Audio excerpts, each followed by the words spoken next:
Meta's fact-checking changes have not backfired. While Instagram tried to copy TikTok, almost succeeded, LinkedIn has decided it is TikTok now, and we have the consistent battle between Threads, X, and Blue Sky with no clear winner in sight. This is the Act 18 show. Hey, I'm Jason, faith-based entrepreneur and full-time digital nomad. Timestamps and sources below, along with a link to today's sponsor, our Act Rev 1 Canvas. It is an elegant one-page business plan to help you come up with your traffic and conversion strategy, map out exactly who you should be selling to ensure 2025 is your breakout year for your business. It's something myself and clients use at the beginning of every year to make sure that we are on track to meet our goals and we have a solid plan moving forward. You can learn more about that in the description below. Now, first up, we have Meta.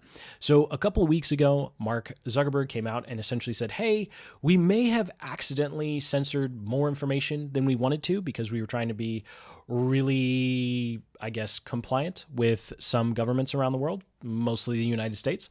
And so they are essentially switching their fact-checking away from having third-party fact-checkers, which were, let's be honest, just leaning one side of the political aisle, and now copying X's community notes feature. And so something that I will give Mark credit for, because he's getting roasted on both sides of the political aisle here, is the fact that he's acknowledged that, hey, we went too far. Hey, we did the wrong thing. And he's also acknowledging that, hey, X has a better system. So we should just copy it, right? And he's also getting criticism for that because he's not coming up with something new or better. But I think the X community note system is pretty good on its own. And the most important part of the story is it hasn't impacted the main core of their business, which is advertisers. Because at the end of the day, advertisers just want attention, right? So if Meta can make changes to get more attention from people, advertisers are going to be happy. Of course, the only difference is when Elon Musk does something similar where he allows more free speech, he gets roasted. But then Meta also gets roasted, but they don't lose their advertisers. So I think this is all in all a good win because it's showing that at least corporations, which are really the ones funding most of social media, right? Because they're the one that pays these platforms bills. The fact that they aren't boycotting Meta for allowing more free speech, I think is a good sign and a good social shift. Now, another thing with Meta is they've also decided that they are now going to start labeling AI enhanced or AI generated content for their ads on their ads platform. And so if you run any sort of Facebook ads, or if you're using any of their AI tools, I think this is going to roll out to organic content as well. They will now start putting this little AI info next to the sponsored. And then if someone clicks, they'll have a little bit more information. Now, all in all, I am actually for this because I think there is going to be a time where we're going to just want to know whether something was created with AI as a user. But then as an advertiser, look, it's so hard to get people to click through to an ad to actually purchase, build enough trust for someone to actually come back and purchase again. So I think all in all, if you are running Facebook ads, don't use their AI stuff because there's no real way to know when they're going to label your content generated with AI. And I think that's just going to hurt your sales process as opposed to improve it. And so I could go on a really long rant about, how much AI should you use in your content and how much you shouldn't. But I think at the end of the day, as long as we are showing up as real people and we still do the recording or we still do the writing and we're just using AI to enhance whatever it is that we're doing, whether it be B-roll or article writing, I think that is a happy medium that I think a lot of people are going to be okay with. And something that I am personally not okay with as a creator is LinkedIn's decision to be TikTok. Now, according to LinkedIn, video is up 36% on their platform, which makes sense because they weren't really promoting videos in the first place. So it's kind of like saying, hey, we got this new feature and it's 30%, 36% up compared to nothing last year or the year before last. So here's a little preview of what their new videos feed is going to look like. And essentially it's just TikTok, right? It's the professional version of TikTok. I always get a kick out of the YouTube channels that will do roundups of the cringe that's on LinkedIn because there is so much ridiculous, just cringe corporate content on LinkedIn. And I know I probably fall into that category for some people. But I think that this is a nice symbol, especially if you are a professional services business or your B2B business, kind of like I am with marketing, is having a platform where you can actually share that kind of content that doesn't necessarily do as well on TikTok or Instagram. The only asterisk here, before you dive straight into posting to LinkedIn, is that even though you have a video tab like this now, the videos are still going to show up in the main feed, which is something I think is a mistake, because something I really like about YouTube Shorts, and of course TikTok as well, is because most of those two platforms are really good with the algorithm. I can essentially, for lack of a better term, spam like 20 or 30 shorts in a month, and it's not going to hurt my main channel. It's not going to hurt my reach, because it's kind of like in this separate silo. Whereas on LinkedIn, if you have all of your text posts and all of your videos going out, it's a lot harder to experiment. It's kind of like the problem we have over on Instagram, where the algorithm judges you by your last post. So if you go too far outside of the spectrum of what's worked in the past, you actually start tanking your account. And so I think that's something that's probably going to happen on LinkedIn as well. But it'll be interesting to see. It's just interesting and comical that all of these platforms are just starting to become the same. Like, they have the same features, the same video formats, and the original purpose for them is just kind of getting muddied. And of course, it doesn't help that they all just copy each other. Like, everyone copied Snapchat when it was super popular, and now everyone's copying TikTok because it's super popular. Now, speaking of copying, we have Threads. Now, I'll be quick on this one because it's not as important, but essentially now Threads is allowing you to share your lists, what they're calling feeds. And so over on X, of course, you can create a list where you have a set of accounts that you want to see all at once. I like doing that. I have like a list for social media companies, a list for funnel companies, and a list for owned media and product creation companies that help with product creation.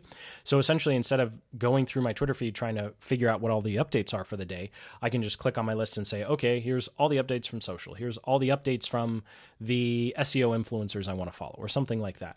And so Threads is now allowing you to do this as well, and you can actually share them. So it's something that you could do on Blue Sky. Threads and Blue Sky are on this Mastodon network. I won't get really into that because I don't think it matters, and I don't think it's going to work out too well. But this is just another example of Threads essentially copying another feature that X has. And the only difference is Threads is growing because people don't like Elon Musk. I think that's pretty much what we're looking at here. But something else that was interesting is if you're trying to figure out, hey, should I do X? Because X, from a cultural standpoint, feels overly political now, and that's mostly mainstream media because they don't like Elon Musk. If you actually look at the distribution of content and engagement of content on LinkedIn, or on X, it's actually skewed more towards mainstream, like entertainment, gaming, and sports. Political commentary is like number 4 on the list, but it just seems like more than it is because a lot of mainstream media outlets like to talk about it. But when it comes to engagement in general, apparently Threads is beating X. And so if you're looking for a place to start from scratch, as much as I don't believe in the reason Threads was started in the first place, I can't let my personal beliefs dictate growing your business, right? So according to this, Threads actually does look like a better place to start. And of course, the advantage is, for the most part, whatever works on Threads and LinkedIn works on X, and kind of vice versa, right? So actually, Threads came out with this little guide telling you the type of content that you should post. And for the most part, it's what you'd expect. Something that I do think is interesting compared to, let's say, LinkedIn or X, is that this article does talk about going and doing keyword research for trending topics. And so there might be a little more discoverability on that versus X, where they're becoming a little more pay to play, especially when it comes to their creator fund.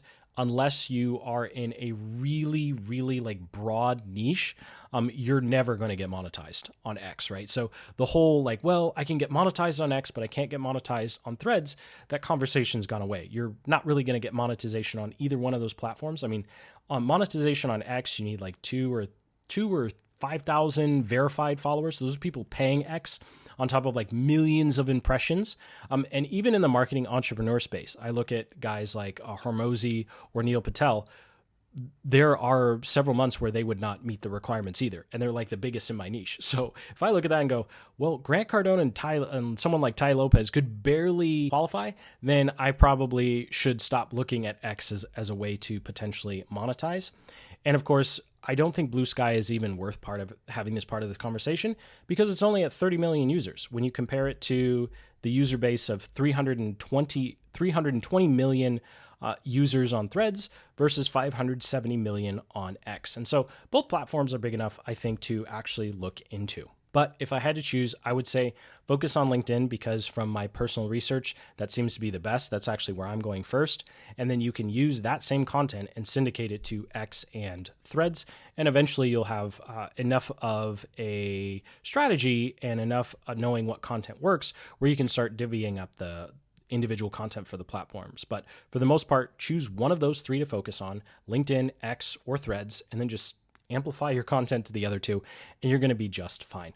Don't amplify it to Instagram, though. I see that mistake a lot. Instagram's a totally different animal. Now, last up, we have Instagram. Instagram. Now, Instagram, when TikTok was banned, announced this new app called Edits, and essentially it's a copy of the CapCut app. It allows you to create videos on your phone. Something that's cool about this app versus CapCut is it's not going to watermark your videos. So if you've wanted to experiment with the short form video game, I think this is going to be a great app. I'd say it almost beat CapCut. The problem is they weren't ready. So they made this big announcement because TikTok had been banned. They wanted to grab users.